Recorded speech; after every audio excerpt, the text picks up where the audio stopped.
The Samsung Galaxy S25 Ultra deftly manages to meld the consistent Galaxy S series aesthetic with all that made previous Ultras notable, including the S Pen, but this phone is also distinctly different to all previous Ultras thanks to deep and richly baked in generative AI capabilities.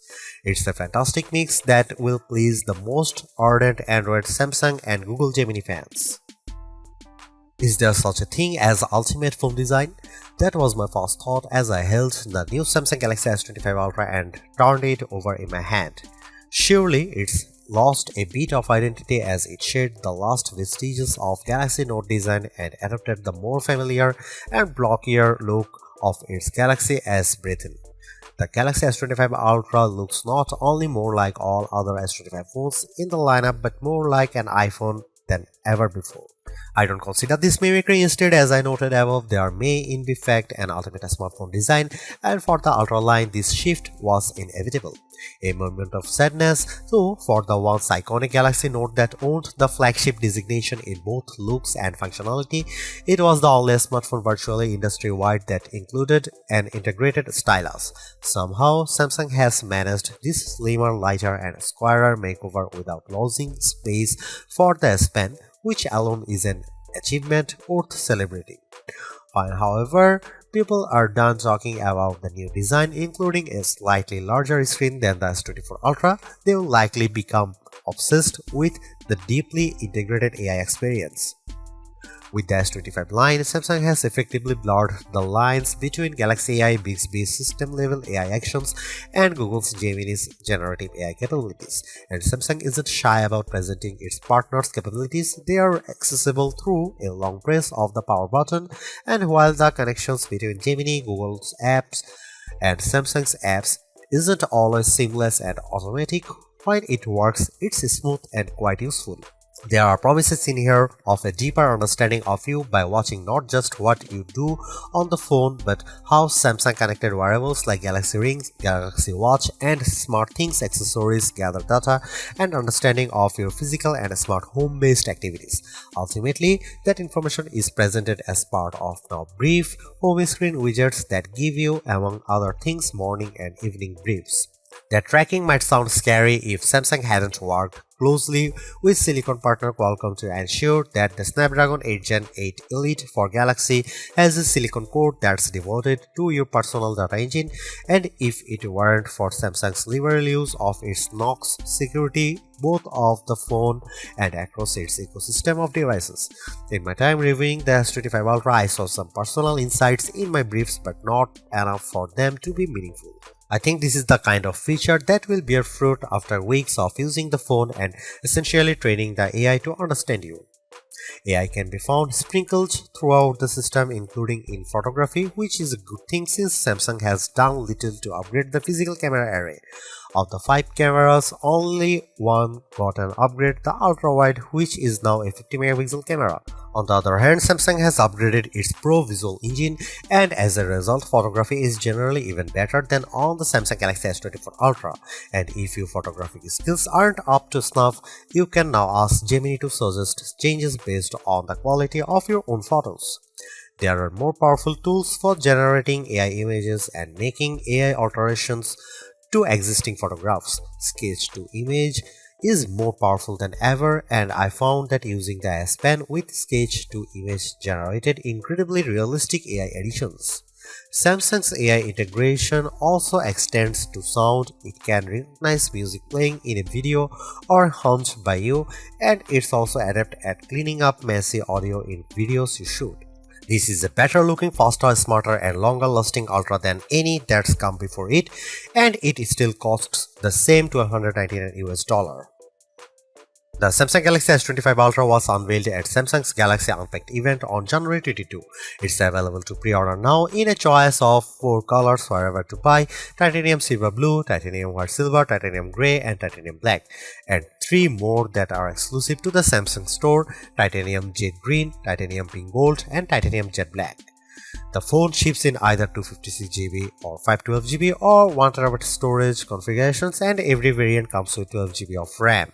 Samsung Galaxy S25 Ultra will begin shipping on February 7 for the following prices. The 256GB variant is $1,299 US, 512GB price is $1,499 US, and 1TB is $1,659 US. The Samsung Galaxy S25 Ultra drops the Galaxy Note look, completely replacing it with a look that reflects the Galaxy S aesthetic found across the S25 line, although it's not an exact replica of those phones. Yes, it has a flat titanium band wrapping around the body, but the corners are slightly squarer than those of the Galaxy S25 and S25 Plus. Compared to the S24 Ultra, this phone is at 162.8 by 77.6 by 8.2mm, slightly taller but also narrower and thinner. It's also considerably lighter at 218 grams compared to the S24 Ultra's 232 grams. That's the difference I noticed when I held the phone in my hand, and yes, that's lighter than Apple's iPhone 16 Pro Max, which weighs in at 227 grams. I give Samsung credit here for making a lighter phone that somehow still has room for the 5000 mAh battery and to stow the S Pen. Despite the significant changes alteration, there aren't a lot of other design changes. The volume rocker and power sleeve or Gemini button are in the same relative position, while Samsung has shifted the antenna cutout from that side to the top of the opposite edge. On the bottom is the same USB-C charging and data port, a wide slot for the base speaker, the span slot, and a SIM slot. That last slot is notable because while Apple's iPhone line in the US only offers eSIM support, the S25 Ultra offers a standard SIM and eSIM and includes dual SIM support. While the S25 Ultra's body is titanium, the front and back are swaddled in Gorilla Glass Armor 2, which includes the extra protection of ceramic. However, while this material might protect the phone from drops, it's still not scratch proof, and even though I have taken extreme care with my review unit, I'm still noticing some long scratches on the display. They are not deep and they are not noticeable when the screen is off. Still, I wait the day when a smartphone manufacturer can deliver a truly scratch-proof display. Overall, I like the new look and feel of the Samsung Galaxy S25 Ultra, and I don't mind that it's lost a bit of its distinctive Note aesthetic. This is a big screen handset that I enjoy holding and using. At a glance, the Samsung Galaxy S25 Ultra camera area looks unchanged from the S24 Ultras, but Samsung has given the array a visual upgrade. All the lenses now appear to almost float above the chassis. It's a neat effect, but for the most part it's a skin-deep alteration, and Samsung has left almost all the camera aspects unchanged. Here is what you will find on the S25 Ultra. You get the same 200MP main sensor, 50MP 5x telephoto, 10MP 3x telephoto, and 12MP front shooter found on Samsung's previous Ultra model. The only new camera of the bunch is the 50MP ultra-wide. More pixels here mean better low-light performance for ultra-wide shots and more detailed macro shots. As evidenced in my test, this is mostly because the camera defaults to bind shooting, which means it's combining roughly 4 pixels for each one in the final image. Similarly, you will do most of your 200MP main camera shooting in a pixel-binned 12MP mode. Here are some camera samples of Samsung Galaxy S25 Ultra.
The Samsung Galaxy S25 Ultra is the best Android phone you can buy right now. Interacting with AI has never felt more natural or useful. In addition, the phone's gorgeous screen, helpful S Pen, solid battery life, and class-leading power all contribute to Samsung's most well-rounded offering. Top-tier cameras with exceptional zoom merely top it all off. You can get a similar overall experience from the Galaxy S25 Plus and the Pixel 9 Pro XL for less money, but with a slightly smaller screen and without the stylus. For anyone seeking the ultimate Android phone too, the Galaxy S25 Ultra is our editor's choice winner.